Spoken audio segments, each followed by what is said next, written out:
Untuk soal yang pertama yaitu apa sih perbedaan dari warga negara dan juga penduduk? Warga negara dan juga penduduk itu memiliki perbedaan yang signifikan pada status kewarganegaraannya. Jadi jika warga negara itu adalah sekumpulan orang-orang Indonesia atau bangsa lain yang sudah memiliki atau sudah disahkan oleh peraturan perundang-undangan untuk menjadi warga negara, sudah memiliki izin sebagai warga negara, sudah memiliki syarat-syarat yang sudah disahkan oleh peraturan perundang-undangan untuk menjadikan warga negara.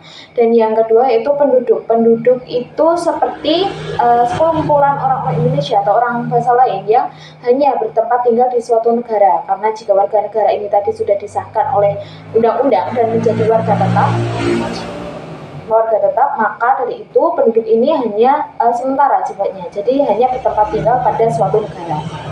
Terus karena kita sebagai warga negara ini sudah disahkan oleh peraturan perundang-undangan, maka ada hak dan juga kewajiban yang perlu ditaati kita sebagai seorang warga negara. Yang pertama, ada hak untuk beribadah atau memilih agama dan juga kepercayaannya masing-masing. Ada hak untuk mendapatkan pengayoman dari pemerintah, ada hak untuk mendapatkan pengayoman dari pemerintah itu tadi, kesejahteraan dari pemerintah, ada hak untuk mendapatkan kehidupan yang baik, ada hak untuk mendapatkan keadilan di mata hukum, dan lain sebagainya. Dan untuk kewajiban warga negara ini seperti kewajiban untuk membayar pajak, kewajiban untuk membela negara, kewajiban untuk kewajiban untuk menjaga kerukunan, saling menjaga kerukunan, dan kewajiban untuk menghormati sesama manusia, menjaga hak asasi manusia.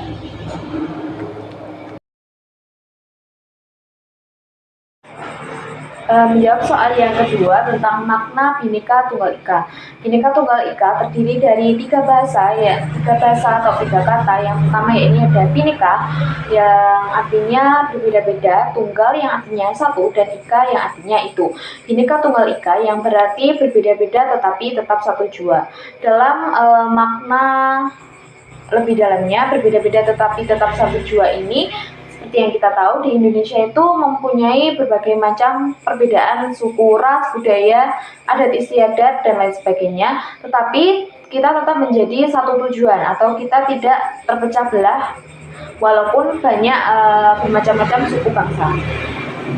Contoh dari penerapan makna Bhinneka Tunggal Ika dalam kehidupan sehari-hari itu seperti gotong royong, terus ada bela negara, sikap cinta tanah air, tidak membeda-bedakan suku, ras, dan budaya, saling menghormati antara sesama suku, ras, budaya, ataupun agama serta kepercayaan. Kita saling merangkul, saling gotong royong, dan saling bertoleransi. Itu merupakan ciri dari makna Bhinneka Tunggal Ika yang artinya itu tadi berbeda-beda tetapi tetap satu jua.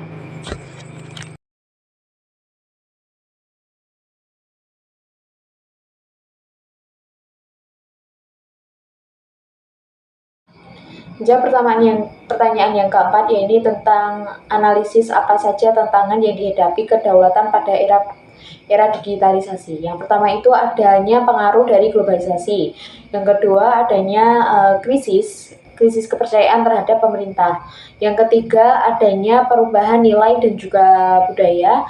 Yang keempat adanya kemajuan teknologi yang semakin pesat, dan juga yang kelima ada tantangan dalam pendidikan sekarang ini. Itu adalah beberapa tantangan yang dihadapi pada era digitalisasi saat ini untuk menjadi kedaulatan yang bermartabat dan juga berorientasi pada pemerintahan.